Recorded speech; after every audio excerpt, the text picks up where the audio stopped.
La plupart des hommes parlent trop, mais ne disent rien.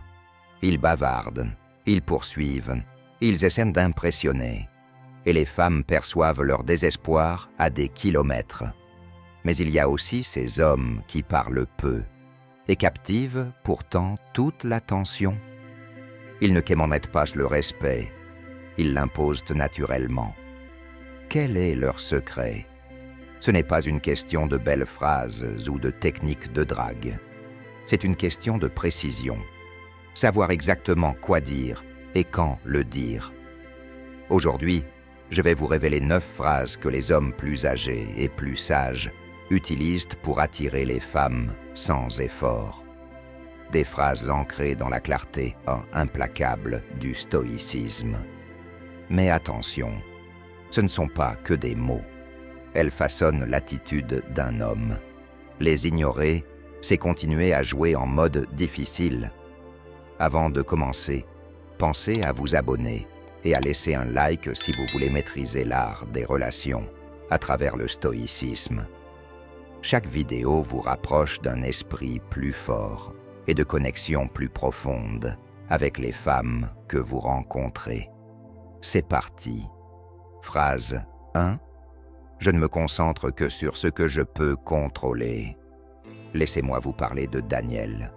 Il approchait la cinquantaine, divorcé, en train de reconstruire sa vie à partir de zéro. Beaucoup d'hommes dans sa situation seraient rongés par l'amertume, coincés dans le passé, ressassant leurs échecs comme un disque rayé. Mais Daniel, il était différent. Lors d'un rendez-vous, autour d'un café, la femme assise en face de lui s'est penchée et a demandé « Ça ne te frustre pas, la façon dont les choses ont tourné ?» La plupart des hommes auraient mordu à l'hameçon. Ils se seraient lancés dans une tirade sur leur ex, leur malchance, ou sur le fait que les femmes d'aujourd'hui ne savent plus apprécier un homme bien. Mais pas Daniel. Il n'a pas bronché, pas une once de frustration ou de rancœur. Il a simplement pris une gorgée de son café, l'a regardé droit dans les yeux et a répondu « Je ne me concentre que sur ce que je peux contrôler. » Boum! À cet instant, toute la dynamique a changé, la tension a disparu, et soudain, Daniel n'était plus juste un homme de plus avec son lot de plaintes. Il était différent. Pourquoi? Parce que cette phrase dégageait une force brute. Elle lui a instantanément montré tout ce qu'elle devait savoir sur lui. Il n'était pas une victime. Il n'était pas amer. Il ne cherchait pas de validation. Il maîtrisait ses émotions, son état d'esprit, sa vie. Et voici la réalité, aussi brutale soit-elle.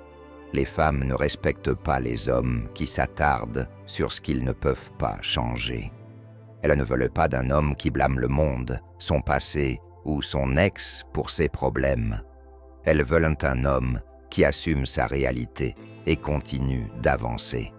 C'est ça, l'essence du stoïcisme. Ce n'est pas seulement se concentrer sur ce que l'on peut contrôler, c'est incarner une présence inébranlable, où rien, ni le rejet, ni l'échec, ni les obstacles, ne peut vous briser. Parce que l'homme qui se contrôle lui-même, contrôle la pièce, contrôle l'énergie, contrôle l'attraction. Et ça, c'est irrésistible. Phrase 2, dis-m'en plus à ce sujet. La plupart des hommes ne comprennent pas ce que signifie avoir une vraie présence dans une conversation. Ils pensent que c'est une question de domination, de blagues percutantes ou de faits impressionnants. Mais voici la vérité. Les femmes ne veulent pas seulement être écoutées, elles veulent se sentir réellement entendues. Et c'est là que 99% des hommes échouent. Ils font l'une de ces 3 erreurs. Ils interrompent pour montrer à quel point ils s'y connaissent. Ils décrochent, hochant la tête machinalement, en attendant leur tour pour parler. Pire encore, ils réagissent trop vite, brisant le rythme naturel de l'attirance. Mais Daniel, il jouait différemment. À chaque fois qu'une conversation prenait un tournant intéressant, qu'elle partage un souvenir d'enfance, une opinion forte, ou même une frustration sur sa journée, il ne se précipitait pas pour répondre. Au lieu de ça, il se penchait légèrement vers elle, la regardait dans les yeux et disait simplement « Dis-m'en plus à ce sujet ». Boum! D'un coup, toute l'énergie changeait. Ça semble presque trop simple, non? Et pourtant, c'est redoutablement efficace, parce que cette phrase fait quelque chose que la majorité des hommes oublient. Elle montre une curiosité sincère. Elle lui fait ressentir que ce qu'elle dit a de l'importance. Elle l'attire encore plus dans la conversation, au lieu de rendre l'échange mécanique. Et quand une femme se sent vue et comprise, elle s'ouvre. Et quand elle s'ouvre, une véritable connexion commence à se former, non pas parce que vous êtes un beau parleur, mais parce que vous créez l'espace pour qu'elle vienne à vous. C'est profondément stoïcien. Les hommes les plus puissants de l'histoire, guerriers, empereurs, philosophes, ne gaspillaient jamais leurs mots. Ils savaient que la véritable marque d'un homme fort n'est pas combien il parle, mais comment il écoute. Marcus Aurelius lui-même disait « C'est la marque d'un grand homme que d'écouter, plutôt que de parler par-dessus les autres. » La plupart des hommes courent après l'attention. Les hommes intelligents créent de la gravité. Ils font en sorte que les autres se sentent entendus, respectés et attirés, sans jamais forcer quoi que ce soit. Et c'est exactement ce que cette phrase fait. Phrase 3. Je n'ai pas peur de partir. Il y a quelque chose d'indéniablement puissant chez un homme qui connaît sa valeur. Un homme qui ne supplie pas, qui ne quémande paix, qui ne tolère pas le manque de respect, juste pour garder une femme à ses côtés. Mais la plupart des hommes, ils échouent à ce test à chaque fois. Ils se plient en quatre pour impressionner. Ils rient à des blagues qui ne sont même pas drôles. Ils acquiescent à des opinions auxquelles ils ne croient même pas. Tout ça parce qu'ils sont terrifiés à l'idée de perdre la femme en face d'eux. Et les femmes, elles perçoivent cette faiblesse instantanément. Mais Daniel, il était différent. Un soir, il était sorti avec une femme qui, clairement, avait des options. Belle, charismatique, le genre de femme habituée à voir les hommes faire des efforts démesurés pour elle. Alors, elle a fait ce que font toujours les femmes comme elle. Elle l'a testé. Elle a remis en question ses idées, lâché quelques pics, poussé ses limites. Subtilement, elle cherchait à voir s'il allait flancher, s'il allait commencer à se justifier ou à chercher son approbation. La plupart des hommes auraient été paniqués. Soit ils se seraient braqués, soit ils auraient tout fait pour la séduire. Mais Daniel, il est resté calme, l'a regardé droit dans les yeux et a simplement dit « Je n'ai pas peur de partir ». Et à cet instant, tout a changé. Son attitude s'est transformée. Elle a souri, elle s'est rapprochée. L'énergie entre eux s'est complètement inversée. Pourquoi ? Parce que Daniel a fait quelque chose que la plupart des hommes sont trop faibles pour faire. Il a refusé de la mettre sur un piédestal. Voyez-vous, la véritable confiance ne consiste pas à prouver sa valeur. Elle consiste à la connaître si profondément que l'on n'a pas besoin de le faire. Un homme prêt à partir est dangereux. Il est rare, il est magnétique, parce qu'il ne court pas après la validation. Il ne s'accroche pas à l'approbation des autres. Il ne craint pas la perte, parce qu'il sait que sa valeur ne dépend d'aucune personne en particulier. Et c'est là que le stoïcisme sépare les forts des faibles. Marc Aurèle lui-même a écrit « Si ce n'est pas juste, ne le fais pas. Si ce n'est pas vrai, ne le dis pas. » C'est l'état d'esprit stoïque d'un homme qui refuse de se trahir simplement pour garder les autres autour de lui. Un homme comme ça, inébranlable, insensible au rejet, sans peur de partir quand quelque chose ne lui convient pas. Et ironiquement, c'est exactement ce qui pousse les femmes à le poursuivre. Et attends, une seconde, J'ai une question pour toi. Si tu devais choisir un seul mot puissant pour attirer une femme, lequel serait-ce? Écris-le dans les commentaires. Et pour voir combien d'entre vous comprennent vraiment l'art de l'attraction stoïque, commente cette phrase. Les mots d'un homme révèlent sa force. Je vais lire vos réponses et liker les meilleures. Allez, je veux voir ce que tu as à dire. Phrase 4. Ça me rappelle quelque chose que j'ai appris récemment. Les hommes plus âgés attirent les femmes non seulement grâce à leur expérience, mais surtout grâce à leur sagesse. La plupart des gars ne comprennent pas ça. Ils pensent que l'attraction repose uniquement sur l'apparence, l'argent ou le statut. Bien sûr, ces choses peuvent t'aider, mais le vrai jeu, c'est la profondeur. C'est être le genre d'homme qui voit les schémas de la vie, en tire des leçons et a réellement quelque chose d'intéressant à dire. Daniel avait compris cela. À chaque fois qu'il était en conversation et qu'un sujet intéressant surgissait, la patience, l'ambition, la résilience, il ne se contentait pas d'acquiescer comme n'importe quel mec ennuyeux, non. Il se penchait légèrement en avant, maintenait le regard et disait « Ça me rappelle quelque chose que j'ai appris récemment ». Puis il lâchait une réflexion simple mais percutante, comme « La patience, ce n'est pas juste attendre, c'est la manière dont tu attends. » Boum!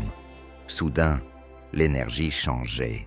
Elle ne se contentait plus de parler, elle écoutait vraiment.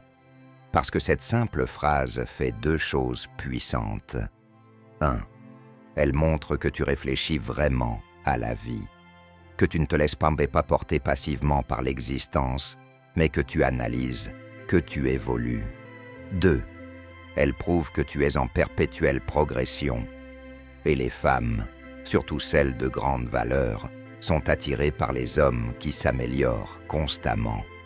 La vérité, c'est que la plupart des gars stagnent mentalement, coincés dans le même état d'esprit qu'ils avaient à 18 ans. Ils parlent des mêmes sujets, se plaignent des mêmes problèmes et n'évoluent jamais. Mais un homme qui absorbe la sagesse, affine sa pensée et l'applique, c'est rare. Et les femmes veulent être avec des hommes rares, parce que voici une réalité brutale. Un homme qui cesse d'apprendre, cesse de diriger, et un homme qui cesse de diriger, il finit remplacé. C'est là que le stoïcisme entre en jeu. Les grands stoïciens, Marc Aurèle, Sénèque, Épictète, avaient tous compris une chose. Le pouvoir d'un homme vient de sa capacité à s'adapter, à apprendre et à voir au-delà du moment présent. Comme l'a écrit Marc Aurèle, la valeur d'un homme ne dépasse pas celle de ses ambitions. En d'autres termes, si tu n'évolues pas, tu dépéris. Alors, la prochaine fois que tu es en conversation, ne te contente pas de réagir, mène la discussion, partage une réflexion, transmets une leçon. Prouve que tu es le genre d'homme qui voit la vie comme une évolution constante. Parce qu'un homme qui apprend toujours, c'est un homme qui ne cesse jamais de gagner. Phrase 5. J'apprécie ton point de vue. Tu as déjà eu une conversation avec une femme où les choses commencent à chauffer? Peut-être qu'elle défie tes croyances, peut-être qu'elle lance une remarque passive-agressive pour voir comment tu vas réagir. La plupart des hommes se plantent ici. Ils font soit se défendre, élevant la voix, arguant sur chaque petit point, essayant de gagner le débat, complètement se refermer, acquiesçant, se repliant et se soumettant comme un petit chiot faible. Les deux réactions sont des échecs, parce qu'au moment où un homme laisse ses émotions prendre le contrôle, il perd. Mais Daniel, il agissait différemment. Chaque fois qu'une femme était en désaccord avec lui, ou testait son cadre, il restait calme, maintenait le contact visuel et disait « J'apprécie ton point de vue ». Pas de tension, pas de défense, pas d'ego, juste de la maîtrise, et instantanément, boum, l'énergie changeait. Parce que cette phrase fait quelque chose que la plupart des hommes sont trop émotifs pour faire. 1. Elle garde la conversation ouverte. Au lieu de fermer la discussion ou de l'escalader en un conflit, elle signale que tu es prêt à t'engager, mais à tes propres conditions. 2. Elle prouve que tu es implacable. Un homme qui reste centré, peu importe la situation, est un homme qui impose le respect. 3. Elle montre de la maturité émotionnelle. Et crois-moi, les femmes remarquent quand un homme a le contrôle de lui-même. Parce que voici la dure réalité. Les femmes ne respectent pas les hommes qui se laissent facilement perturber. Si tu ne peux pas gérer un simple désaccord, comment vas-tu gérer la vie quand de vrais problèmes surgissent? C'est exactement pour ça que le stoïcisme est la philosophie masculine ultime. Marc Aurèle a dit un jour « Tu as pouvoir sur ton esprit, pas sur les événements extérieurs. Comprends cela et tu trouveras la force. » Traduction. Les hommes faibles laissent les choses extérieures les contrôler. Les hommes forts restent imperturbables. Et rien n'est plus attirant qu'un homme qui ne peut pas être ébranlé. Alors, la prochaine fois qu'une femme est en désaccord avec toi, garde ton cadre, reste calme, regarde-la dans les yeux et dis « J'apprécie ton point de vue ». Puis regarde son respect pour toi monter en flèche. Phrase 6. J'ai réfléchi à... Il y a quelque chose chez un homme qui pense profondément. Pas juste des trivialités ou des faits inutiles, mais à la vie, au but, et aux vérités brutales que la plupart des gens ont trop peur d'affronter. C'est ce qui sépare les hommes qui existent simplement des hommes qui mènent. Et Daniel, il comprenait cela à un autre niveau. Chaque fois qu'il était dans une conversation, que ce soit avec une femme, un ami, ou même un total inconnu, il avait l'habitude de commencer par « J'ai réfléchi à pourquoi certaines personnes trouvent leur but si facilement, alors que d'autres luttent pendant des années. » Ou « J'ai réfléchi à pourquoi tant de gens ont peur de l'échec, alors qu'en réalité, l'échec est le seul moyen de grandir. » Et quelque chose d'incroyable se produisait à chaque fois. Elle marquait une pause. Elle penchait légèrement la tête. Son expression changeait. Parce qu'à ce moment-là, elle réalisait « Cet homme est différent. Il n'est pas juste un autre homme ordinaire qui parle de la dernière série Netflix, des commérages ou de quelques distractions futiles. C'est un penseur, un leader, quelqu'un avec de la profondeur. Et voici la dure vérité. Les femmes recherchent des hommes qui les font réfléchir. Pas parce qu'elles cherchent un philosophe, pas parce qu'elles ont besoin d'un discours, mais parce qu'un homme qui réfléchit à la vie, qui remet activement en question, apprend et évolue, est un homme avec une direction, et rien n'est plus attirant qu'un homme qui sait où il va. C'est là que le stoïcisme entre en jeu.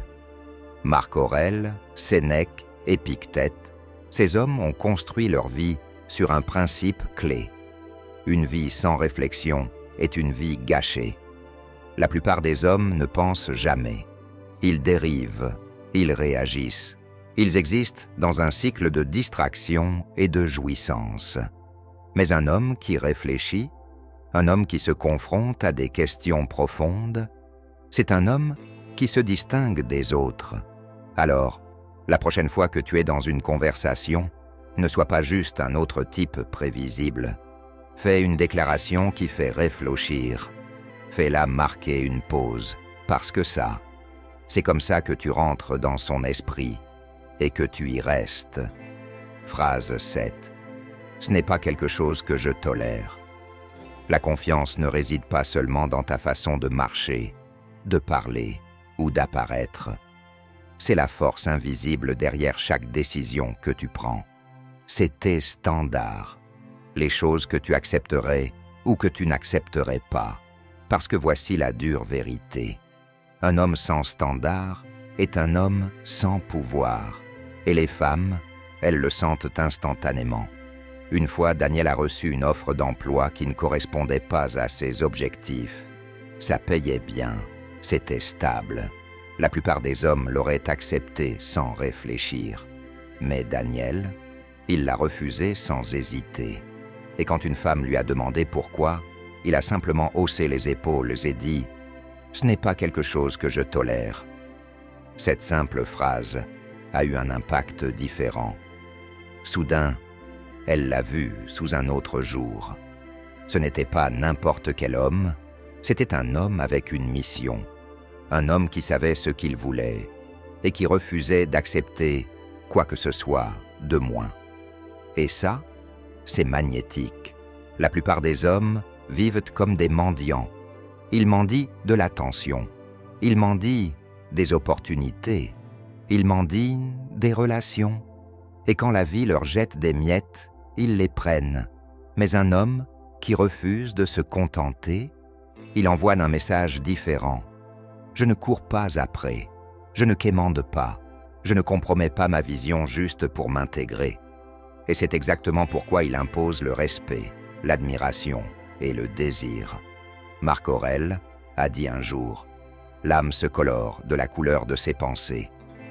En d'autres termes, ce que tu acceptes, c'est ce que tu deviens.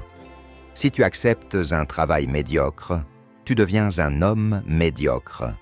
Si tu acceptes le manque de respect, tu deviens un homme qui le tolère.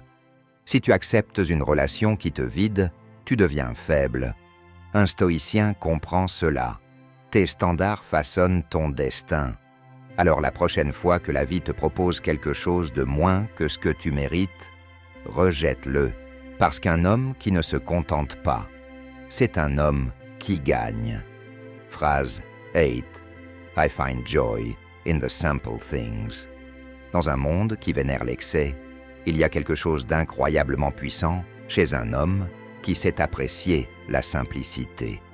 Et voici la dure vérité. La plupart des hommes sont pris dans la course. Courir après plus d'argent, courir après plus de statut, courir après plus de validation. Mais au fond, ils sont vides. Parce que tout ce qu'ils ont jamais connu, c'est plus, mais pas mieux. Maintenant, Daniel était différent. Un jour, dans une conversation avec une femme, il a dit quelque chose qui l'a frappé comme un coup dans le ventre. Je trouve de la joie dans les choses simples, comme une promenade tranquille ou un bon livre. La plupart des gars auraient dit quelque chose comme « Je suis toujours en train de travailler dur, toujours à la recherche du succès ». Mais les mots de Daniel, ils l'ont fait s'arrêter. Pourquoi ? Parce que, dans un monde de bruit et de quête incessante du plus, un homme qui peut apprécier les moments simples se distingue comme un diamant dans la boue. Les hommes d'aujourd'hui se noient dans les distractions. On leur dit constamment qu'ils ont besoin de plus d'argent, plus de femmes, plus de sensations fortes. Et pendant qu'ils poursuivent ces illusions, ils se perdent dans le bruit. Ils oublient ce qui compte vraiment. Mais Daniel ne se laissait pas avoir par ça. Il comprenait quelque chose que l'homme moderne oublie souvent. La plus grande richesse ne se trouve pas dans les choses. Elle se trouve dans les moments. C'est dans la paix d'un matin calme. C'est dans la concentration de plonger dans un livre. C'est dans le calme d'une promenade au coucher du soleil. L'homme qui peut trouver de la joie dans ces moments, il ne se contente pas de vivre, il prospère. Les stoïciens n'étaient pas pour l'indulgence. Ils étaient pour la satisfaction dans le présent. Sénèque, l'un des plus grands philosophes stoïciens, disait « Ce n'est pas l'homme qui a peu, mais celui qui désire plus, qui est pauvre. » Un homme stoïque comprend que la beauté de la vie ne vient pas de l'accumulation, mais de l'appréciation. Les moments de calme, c'est là que réside la véritable richesse. Et lorsque vous pouvez les apprécier, vous reprenez le contrôle. Vous voyez, un homme qui trouve de la joie dans les choses simples n'est pas faible. Il vit intentionnellement. Il est immunisé contre la culture de la course qui maintient la plupart des hommes constamment insatisfait. Il est ancré dans le présent, pas obsédé par l'avenir. Les femmes sont attirées par les hommes qui n'ont pas besoin de stimulation constante pour se sentir vivants. L'homme qui est content des bases, des moments calmes, c'est une espèce rare. Alors, arrêtez de courir après. Commencez à apprécier et rappelez-vous, un homme qui trouve de la joie dans la simplicité n'est pas juste présent dans la vie. Il en contrôle le cours. Phrase 9. I live by my principles, not someone else's expectations. Celle-ci, elle définit le véritable homme. Oubliez le fait de rentrer dans le moule de la société. La plupart des hommes sont esclaves des attentes, que ce soit de la société, des femmes ou des pères. Ils cherchent l'approbation, au lieu d'affirmer leurs propres valeurs. Ils vivent pour les autres, mais ils ne sont jamais véritablement satisfaits. Mais Daniel, il vivait selon quelque chose de plus fort, ses propres principes. Quand il a dit « Je vis selon mes principes », pas selon les attentes des autres, la femme en face de lui l'a remarqué immédiatement. Pourquoi ? Parce qu'à ce moment-là, il a montré quelque chose que la plupart des hommes ont peur de montrer. Il n'avait besoin de l'approbation de personne. Soyons réalistes. La plupart des hommes sont faibles parce qu'ils se plient aux autres. Ils se plient pour obtenir de la validation, de l'acceptation, pour s'intégrer. Arrêtez de vous plier. Arrêtez d'essayer de devenir ce que les autres veulent que vous soyez. Trouvez votre propre chemin. Les vrais hommes, ils vivent selon leurs principes. Ils se fichent que le monde approuve. Ils se sont déjà approuvés eux-mêmes. Marc Aurèle a enseigné la puissance de la vertu et de la force intérieure. Un stoïque ne suit pas la foule, il suit sa propre nature. Lorsque vous vivez selon vos principes, vous vous libérez des chaînes de la société. Les opinions des autres ne sont pas mes affaires. Un homme stoïque crée sa propre vision du succès. Il ne se plie pas, il reste fort dans ses croyances. Dans la manosphère, nous parlons de l'authenticité Red Pill. Savoir qui vous êtes et y rester, peu importe ce que les autres pensent. Un homme qui vit selon ses principes rayonne de confiance. Il crée sa propre réalité. Il n'a pas besoin de validation extérieure. Voilà la différence entre un suiveur et un leader. Vivre selon vos principes n'est pas seulement une question de mots. C'est créer votre héritage. Quand vous faites cela, vous devenez l'homme que les autres aimeraient être. Vous venez d'apprendre à quel point les bons mots peuvent être puissants. Mais les connaître n'est que la première étape. Les utiliser au bon moment, c'est ce qui a réellement un impact. Faites le prochain pas et commencez à appliquer ces phrases dès aujourd'hui. Si cette vidéo vous a fait réfléchir, même juste un instant, appuyez sur le bouton « J'aime » et partagez-la avec quelqu'un qui a besoin d'entendre cela. Et si vous voulez plus de conseils comme celui-ci, abonnez-vous. Continuons à découvrir la sagesse intemporelle qui rend la vie et l'amour dignes d'être vécus. Merci d'avoir regardé.